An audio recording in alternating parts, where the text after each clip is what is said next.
Very welcome students. In the last video we have covered how to categorize natural resources. Last video में हमने cover किया है natural resources को किस तरह कैटेगरीज में बांट सकते हैं और हमने देखा resources essential for life एक कैटेगरी है, resources for material दूसरा कैटेगरी है, resources for energy हमारा थर्ड कैटेगरी है.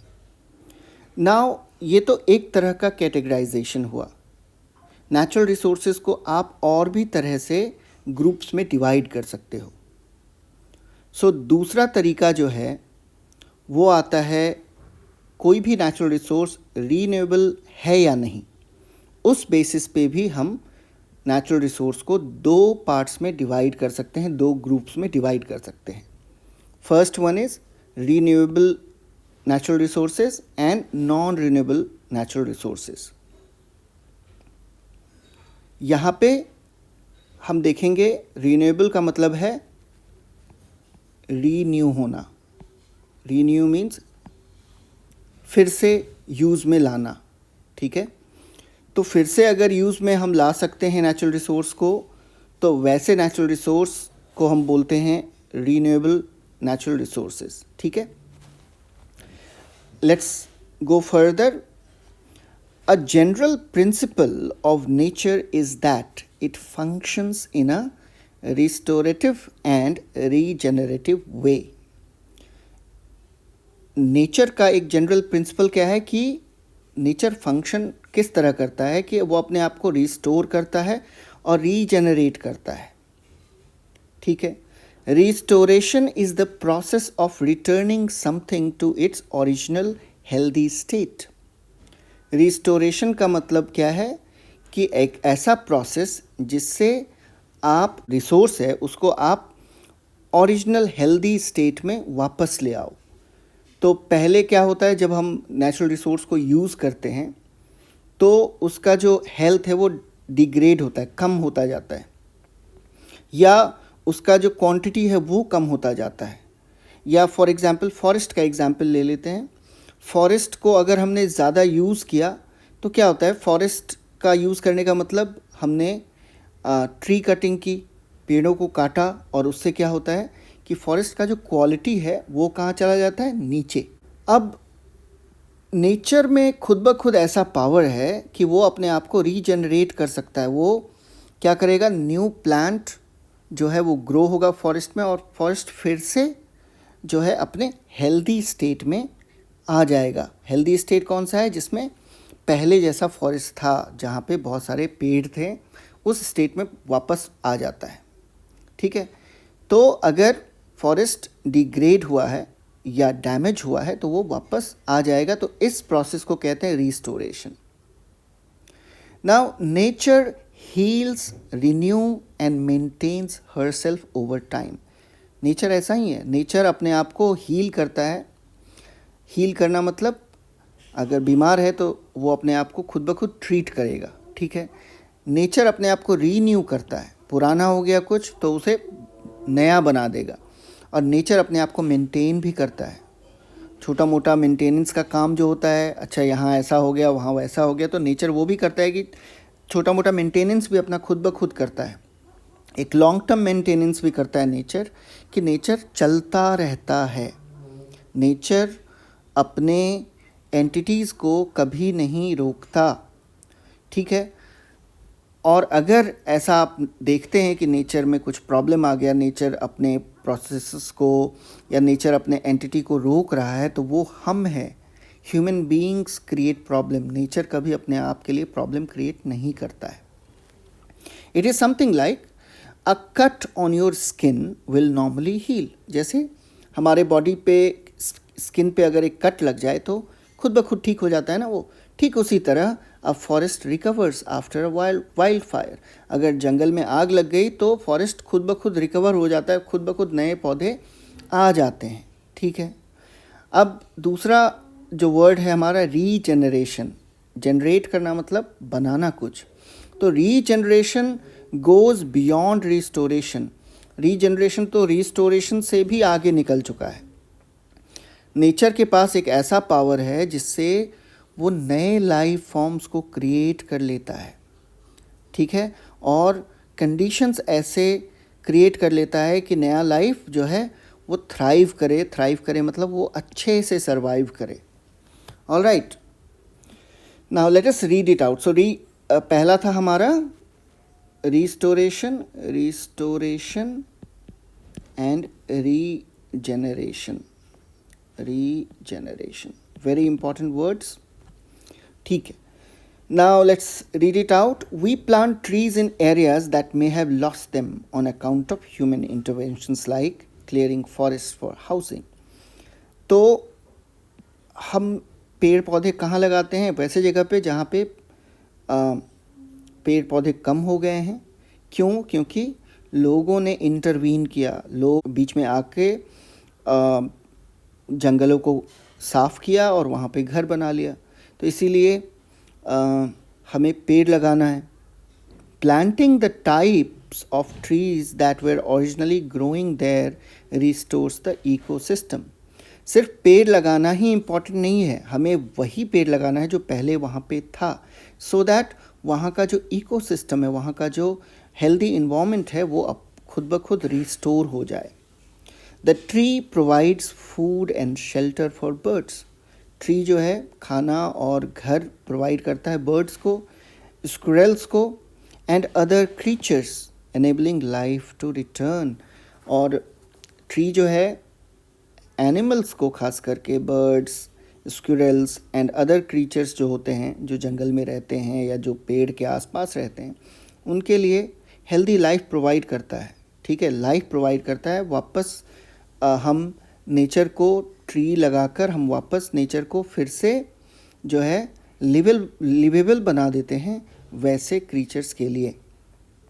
Nature works in cycles where there is no waste. Nature cycle में वर्क करता है. नेचर पहले अगर यूज़ हो भी गया तो उसको रिसाइकिल कर लेता है. फॉर एग्ज़ाम्पल, अगर कोई पेड़ जो है वो पुराना हो गया और उसके बाद वो सूख गया, टूट गया, गल गया, तो वो क्या होता है, वो पेड़ का जो भी रेसिड्यू है, जो भी बचा खुचा पार्ट है, वो क्या होता है, सॉइल में मिल के सॉइल को उपजाऊ बनाता है और नए पौधे जो हैं वो और हेल्दी होकर बड़े होते हैं. ठीक है, तो एक तरह का प्रोसेस ये चलता रहता है. तो नेचर क्या करता है, उस नेचर के पास कुछ भी वेस्ट नहीं जाता, it renews. So take a forest. Let us say a tree falls in the forest. वही बात जो मैंने बोला, it decomposes with the bacteria, fungi and insects feeding on it. तो नेचर में अगर कोई ट्री फॉल होता है तो डिकम्पोजिशन के बाद उसमें बैक्टीरिया, फंजाई और इंसेक्ट्स जो है उसमें खाना खाते हैं. The tree becomes part of the soil.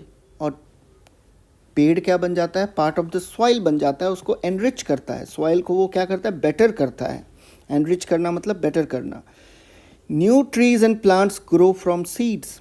नए पेड़ और प्लांट्स जो हैं वो सीड से फिर से जन्म लेते हैं. Eventually some will fall again and cycle starts again. और इस तरह का साइकिल चलता रहता है.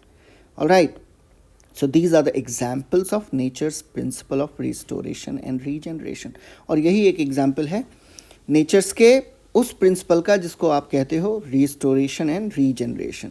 Now quickly see what is renewable resources. Renewable resources exhibit these characteristics over time. Most of India has abundant sunshine. ज़्यादातर इंडिया में क्या है, सनशाइन बहुत अच्छा होता है. That's why we are very fortunate. In the natural course rivers are fed regularly by rain and melting glaciers. Normal days में, normal course में क्या होता है कि रिवर्स जो है उसमें पानी रेगुलरली आता रहता है. कहाँ से, रेन से एंड मेल्टिंग ग्लेशियर्स से. ग्लेशियर्स पिघलते हैं, उससे पानी आता है. ठीक है. फॉरेस्ट अपने आप को फिर से रिन्यू करता है क्योंकि वहाँ उसे पानी मिल गया और फॉरेस्ट की मिट्टी में खाद पहले से होता है. Soil replenish. सॉइल क्या होता है, अपने आप को रिन्यू करता रहता है. अब जितने सारे मिनरल्स हैं वो एनरिच होते रहते हैं. ठीक है, और ये भी एक नेचुरल प्रोसेस है एंड सो ऑन. ठीक है. सो सोलर एनर्जी, जो सूरज से ऊर्जा मिलती है हमें, उसे सोलर एनर्जी कहते हैं, या wind energy. Energy from flowing water timber from forest और लकड़ी जो जंगल से मिलते हैं are renewable resources as long as we are able to manage them in a sustainable manner. ये सारे जो हैं solar energy, wind energy and energy from the flowing water, timber from the forest, ये सारे एग्जाम्पल्स किसके हैं? Renewable energy के, क्योंकि हम इसे रोज क्रिएट कर सकते हैं, रीजनरेट कर सकते हैं। सोलर एनर्जी आज भी सनशाइन हुआ, कल भी सनशाइन होगा, तो हमें वो एनर्जी मिलता रहेगा। पेड़ पौधे अभी भी ग्रो हो रहे हैं, बाद में भी ग्रो होंगे। तो अगर हमने आज लकड़ी यूज़ किया और अगर हमने फिर से प्लांटेशन किया तो हमें फिर से लकड़ी मिलेगा। तो ये सब प्रोसेस जो है ये चलता रहेगा और इसे हम कहते हैं रीन्यूएबल एनर्जी। बट हमें इस बात का ध्यान रखना है कि हम उसे मैनेज कैसे करते हैं। ऐसे रिसोर्सेज को हमें सस्टेनेबल मैनर में मैनेज करना है, और सस्टेनेबल मैनर का मतलब होता है कि हमें लॉन्ग टर्म के लिए देखना है। ऐसा नहीं है कि आज सारा पेड़ का लकड़ी काट के रख लिया तो फिर क्या होगा, नया पेड़ फिर उतनी जल्दी डेवलप नहीं होगा और नेचर को लॉस हो जाएगा, क्योंकि उसके सारे पेड़ तो आपने काट लिए। तो दैट्स वाई अगर हमारा मैनर जो है वो अच्छा रहा, सस्टेनेबल रहा, नेचर के साथ रहा, तो जो ये सारे एनर्जीज़ आप देख रहे हो, these are part of renewable resources. However, for them to remain renewable, there is a condition. The natural rhythm of restoration and regeneration must not be disturbed. तो जो रिसोर्सेज हैं उसको रिन्यूएबल रखने के लिए, कि वो बार बार रिन्यू होता रहे, उसके लिए कंडीशन क्या है कि जो रिदम है नेचर का, कि रिस्टोरेशन होना चाहिए, रीजनरेशन होना चाहिए, जो नेचर खुद ब खुद कर रहा है उसे हम डिस्टर्ब ना करें। इफ़ वी हार्वेस्ट टिम्बर, अगर हम टिम्बर हार्वेस्ट करते हैं, हार्वेस्ट करना मतलब काटना, फसल को काटा जाता है तो फसल को हार्वेस्ट किया जाता है। तो अगर लकड़ी को काटा जाता है तो if we harvest timber faster than the forest can grow trees, अगर जितनी जल्दी से ट्रीज़ उगा रहा है उससे ज़्यादा तेज़ी से अगर हमने लकड़ी काटना शुरू कर दिया, पेड़ों को काटना शुरू कर दिया, तो फिर ये रिदम जो है वो गड़बड़ा जाएगा। We will eventually deplete the forest, हम क्या करेंगे, जंगल को ख़त्म कर देंगे इस प्रोसेस में। दैट्स वाई हमें ऐसा नहीं करना है। Scientists have shown that through irresponsible human action many of nature's cycle have been disrupted or disturbed। तो साइंटिस्ट ने दिखा दिया है, शो कर दिया है अपने रिसर्च के द्वारा कि because of human actions, irresponsible human action, अगर रिस्पॉन्सिबली काम ना करे ह्यूमन तो नेचर का ऐसा बहुत सारा साइकिल जो है वो डिस्टर्ब हो चुका है। A combination of several factors interacting, अब इसमें बहुत सारे फैक्टर्स काम करते हैं। एक तो है फॉसिल फ्यूल ड्रिवन इंडस्ट्रियलाइजेशन। दो मेन फैक्टर्स यहाँ पे बुक में गिवन है।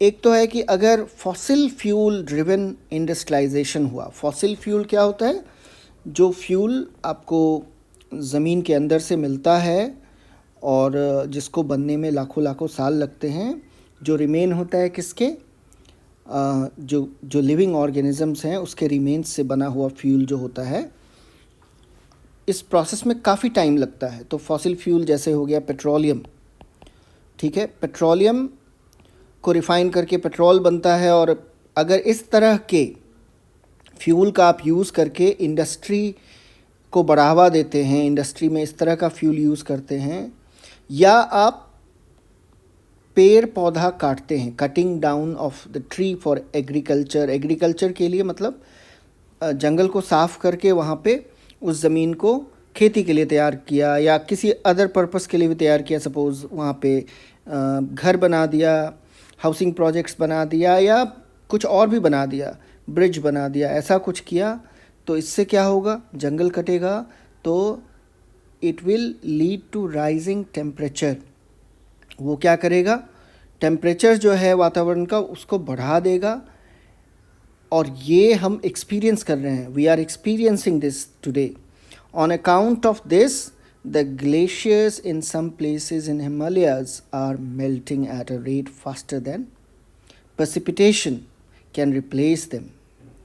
तो ऐसे में क्या होता है, टेम्परेचर बढ़ने से क्या होता है कि जो ग्लेशियर्स हैं हिमालय में, हिमालय पहाड़ पर जो बर्फ़ का भंडार है वो पिघलना शुरू हो जाता है, और उसका रेट, पिघलने का रेट बहुत ही ज़्यादा है कंपेयर टू जितनी बारिश होती है। प्रेसिपिटेशन का मतलब होता है बारिश।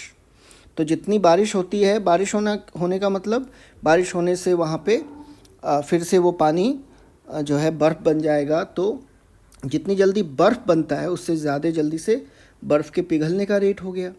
इससे क्या प्रॉब्लम है, this has implications on water security for population living in the planes.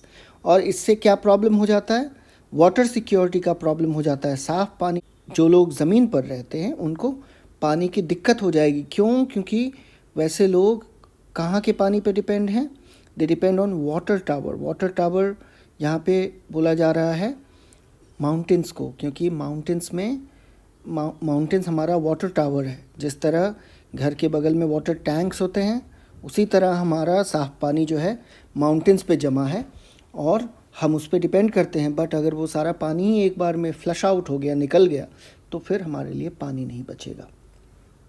Okay, यहाँ पे कुछ और भी बातें हैं, डोंट मिस आउट।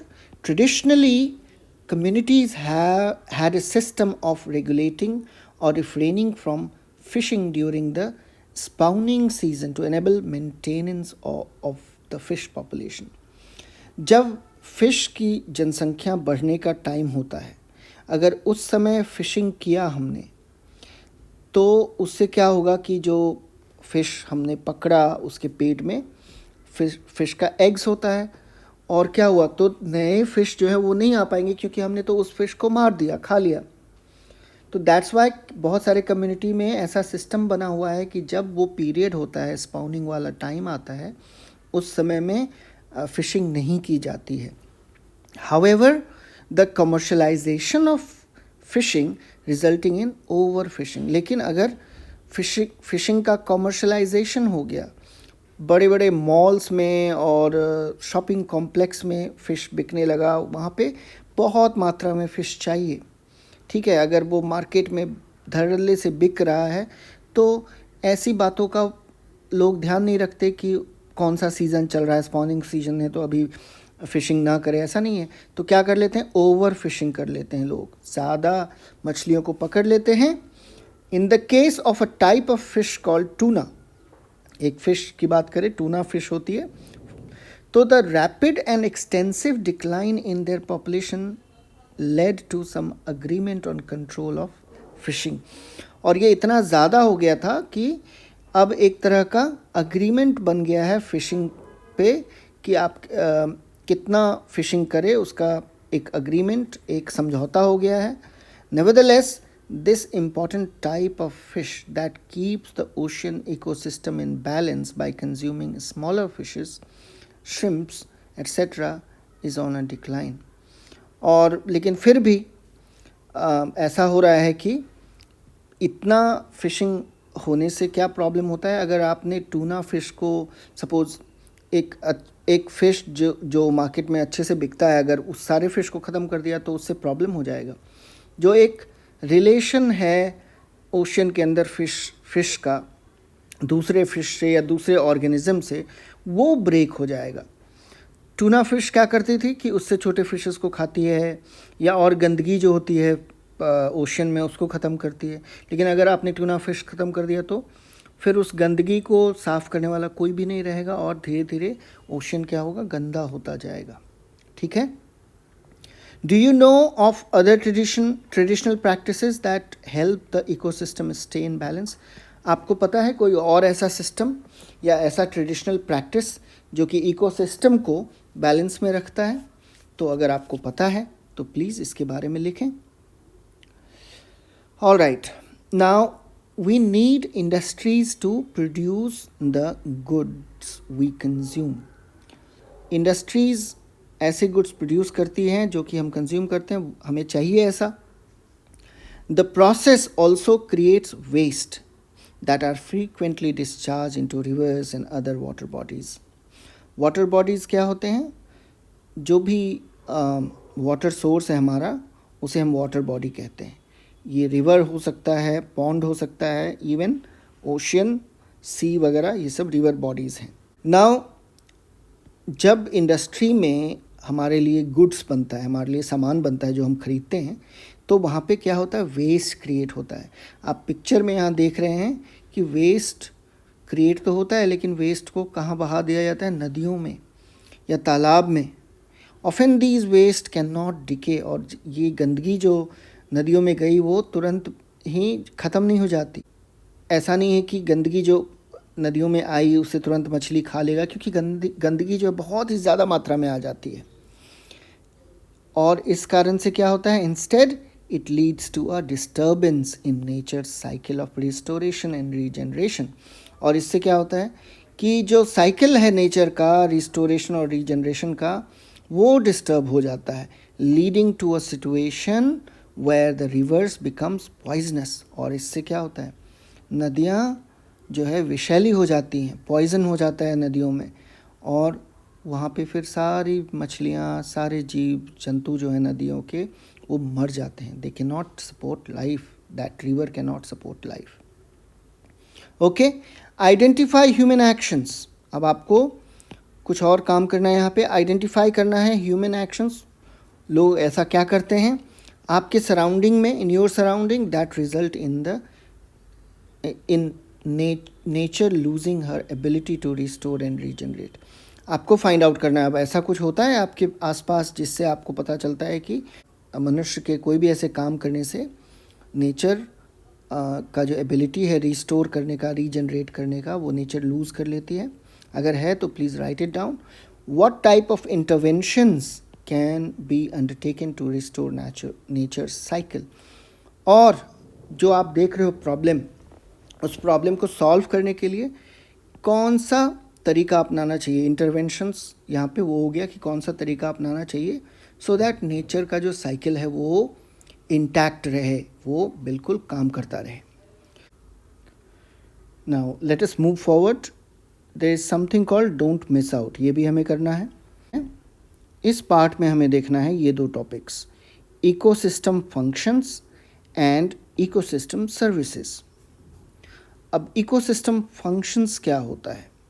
जो भी अभी हमने देखा इकोसिस्टम का जो फंक्शन है, सपोज़ पेड़ का बड़ा होना, फिर पेड़ जो है डिकम्पोज हो जाता है, फिर से नया पौधा उगता है. So this is kind of a function. ठीक है. So nature has some inherent ways of working. Nature के पास अपने आप से कुछ करने का तरीका है. For example, trees naturally produce oxygen. Trees क्या है? नेचुरली प्रोड्यूस करता है ऑक्सीजन. ट्रीज़ का ऑक्सीजन प्रोड्यूस करना एक फंक्शन है इकोसिस्टम का. ठीक है. So when these natural processes benefit human, अगर ऐसे नेचुरल प्रोसेस ने ह्यूमन को बेनिफिट कर दिया तो उसको आप कहेंगे इकोसिस्टम सर्विसेज. सर्विस प्रोवाइड करते हैं ना, तो इकोसिस्टम क्या सर्विस प्रोवाइड कर रहा है? Oxygen through trees. तो नेचर का जो ये पार्ट है ये एक सर्विस में आ जाता है, इसे कहते हैं हम ecosystem services. So what is ecosystem services? When natural processes benefit humans, we call them ecosystem services. We can think of it like this. A forest naturally filters water, prevents soil erosion and provides habitat for animals. एक जंगल जो है वो naturally पानी को filter करता है, साफ़ करता है, सॉइल इरोजन को प्रिवेंट करता है, क्योंकि जो पेड़ का जड़ है वो मिट्टी को बांध कर रखता है, तो सॉइल जो है इरोज नहीं होता, एक जगह से दूसरी जगह नहीं डिस्प्लेस होता. And also it provides habitat for animals. और जीव जंतु के लिए जो फॉरेस्ट है वो घर भी प्रोवाइड करता है. Habitat is house. Okay. So these are ecosystem functions. और यही सारे हैं क्या इकोसिस्टम का फंक्शन है. When we benefit from clean water, protect farmland and pollinated crops because of the forest, we receive ecosystem services from nature. और जब आप बेनिफिट होते हैं ऐसे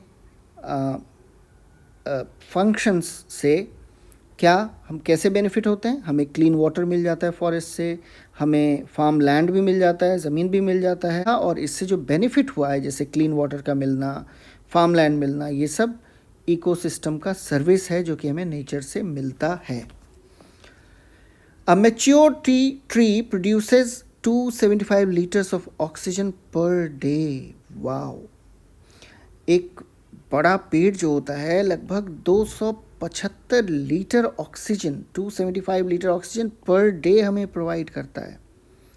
this varies a little depending on the type of tree, थोड़ा बहुत आगे पीछे हो सकता है ये डेटा, बट सोचो a human being need about 350 litres of oxygen every day. और ह्यूमन बीइंग को कितना लीटर ऑक्सीजन चाहिए एवरी डे? लगभग 350 लीटर्स। ठीक है, तो अब सोचिए कि हमें कितना ज़्यादा पेड़ लगाना चाहिए। Now take up a small research. अब हमें एक काम दिया गया है, we have to take a small research study to assess the type of renewable sources in your region. आपके रीजन में कौन कौन सा रिन्यूएबल रिसोर्सेज है, इसका आपको एक छोटा सा रिसर्च स्टडी करना है। आप डिस्कस कर सकते हो अपने टीचर्स से इसके बारे में। ठीक है, आपके जोग्राफिकल एरिया में, आपके आसपास जो है इंफॉर्मेशन कलेक्ट कर सकते हो कि कौन कौन सा रिन्यूएबल रिसोर्सेज है। ठीक है, what has been the change in their status over time, और आपको ये भी रिसर्च करना है कि उसके स्टेटस में क्या चेंज आया है, क्या रिसोर्स पहले जितना था आज भी उतना ही है या कुछ चेंज आया है, ये भी आपका काम है। मेक ए स्मॉल रिपोर्ट, एक स्मॉल रिपोर्ट बनाइए दैट आइडेंटिफाइज द रीजंस, और उसके बाद आपको रीजंस भी फाइंड आउट करने हैं कि ऐसा जो रिसोर्स है वो पहले से कम हुआ या ज़्यादा हुआ तो क्यों हुआ, तो उसका रीज़न आपको देना है। And this is your small project, very interesting project. मैं आपसे रिक्वेस्ट करता हूँ कि इसको करो आप खुद ब खुद। ठीक है, now let us deal with the topic non renewable resources. Non renewable resources क्या हैं जो कि over the period of time वो ख़त्म हो जाते हैं, उसे क्रिएट करने में बहुत टाइम लगता है। Non renewable resources are created over long period, बहुत ज़्यादा टाइम लगता है, और अगर हम यूज़ करते रहे तो वो ख़त्म भी हो जाता है, फिर से आपको वो नहीं मिलेगा उसी क्वांटिटी में। They can not be replenish at the rate we use them, और आप जो है नॉन रिन्यूएबल रिसोर्सेज को फिर से उसी अमाउंट में क्रिएट नहीं कर सकते हो जिस अमाउंट में हम खर्च करते हैं उसे। फॉर एग्जांपल फॉसिल फ्यूल्स जो मैंने पहले आपको बताया, जैसे कोल एंड पेट्रोलियम है, ये आप ख़त्म करते हो तो उतनी जल्दी ये बन नहीं सकता क्योंकि लाखों साल लगता है फॉसिल फ्यूल को बनने में। Minerals and metals like iron, copper, gold are non renewable resources. जो मिनरल्स होते हैं आयरन, कॉपर या गोल्ड, ये भी नॉन रिन्यूएबल हैं, ये खुद ब खुद नहीं बना सकते आप। ठीक है, और इसको बनाने का प्रोसेस जो है बहुत लॉन्ग टर्म है, लाखों सालों में बनता है, वो भी नेचुरल प्रोसेस है। बट ये रिन्यू तो होता है, बट इतना ज़्यादा टाइम लगता है कि आपको ऐसा नहीं है कि अभी यूज़ कर लिया तो 10 साल बाद फिर से मिल जाएगा, आपको नहीं मिलेगा। ठीक है, India has significant quantity of coal reserve. India के पास सिग्निफिकेंट, बहुत ही अच्छे मात्रा में जो है कोल रिजर्व्स है, कोयला है हमारे पास। We mine coal to meet our growing need, और हम क्या करते हैं, कोल माइन करते हैं, कोल ज़मीन से निकालते हैं, जो हमारा नीड है, ज़रूरत है एनर्जी का, उसको पूरा करने के लिए। But it has been estimated that coal reserves in India में लास्ट अनदर 50 ईयर्स। लेकिन एक एस्टिमेट कहता है कि 50 साल में ये कोल माइंस जो हैं, कोयला ख़त्म हो जाएगा हमारे देश से। सोचो उसके बाद इलेक्ट्रिसिटी कैसे बनेगा। दैट्स वाई अब जो है सोलर एनर्जी का यूज़ किया जा रहा है। एनर्जी जो पहले बिजली निकालने के लिए जो प्लांट्स होते थे, थर्मल पावर प्लांट्स होते थे जहाँ पे कोल का यूज़ किया जाता था, आज कोयले के बदले कोशिश की जा रही है कि कोई और ऐसा सोर्स ऑफ एनर्जी यूज़ करें जो रिन्यूएबल हो, जो बार बार हम यूज़ कर सकें। The demand for electricity has been increasing, और डिमांड इलेक्ट्रिसिटी का भी बढ़ता जा रहा है क्योंकि पॉपुलेशन बढ़ता जा रहा है, पॉपुलेशन एक्सपैंड हो रहा है। ठीक है, and the development work accelerates, और जो भी डेवलपमेंट वर्क है वो भी बहुत तेज़ी से बढ़ता जा रहा है, till more sustainable options become available widely. Sustainable मतलब जो नेचर के साथ अच्छे से चले लॉन्ग टर्म में, ठीक है। तो क्या होगा, we need to use the coal we have judiciously. तो जब तक कि हमारे पास अच्छा रिसोर्स जो है सस्टेनेबल ऑप्शन ना आ जाए, तब तक हमें कोयले को बहुत ही ध्यानपूर्वक यूज़ करना होगा। जुडिशियसली मीन्स मतलब ध्यान से, ठीक है, वेस्ट नहीं करना है हमें तब तक, ठीक है। Okay, now let's explore another question. What are the non renewable resources that you use daily? कौन सा ऐसा नॉन रिन्यूएबल रिसोर्स है जो कि आप रोज़मर्रा की ज़िंदगी में यूज़ करते हो, डायरेक्टली और इनडायरेक्टली? डायरेक्टली भी यूज़ करते हैं, कभी कभी इनडायरेक्टली भी यूज़ करते हैं, आप सोचो इसके बारे में, ठीक है। What are the possible renewable substitutes, और उस नॉन रिन्यूएबल रिसोर्स के बदले क्या रिन्यूएबल रिसोर्स आप यूज़ कर सकते हो, ठीक है। What are some of the steps, और कुछ ऐसे स्टेप्स बताओ जो we can take to transition to renewables, और ऐसा कुछ स्टेप बताओ ताकि लोग जो है नॉन रिन्यूएबल से रिन्यूएबल की तरफ बढ़ें, ठीक है। वो स्टार्ट कर सकते हो आप बाय पिकिंग छोटे छोटे काम जो आप करते हो जिसमें आप एनर्जी का यूज़ करते हो, सोचो उसके बारे में, ठीक है। ये आपका खुद का काम है, सो डू इट। और आप कमेंट्स में लिख सकते हो सो दैट अगर कोई कन्फ्यूजन है तो we can discuss it over there. Alright, now here I take a break, और इसके बाद जो है, इसके बाद के वीडियो में we will cover distribution part of natural resources and its implications. Okay, so thank you for watching.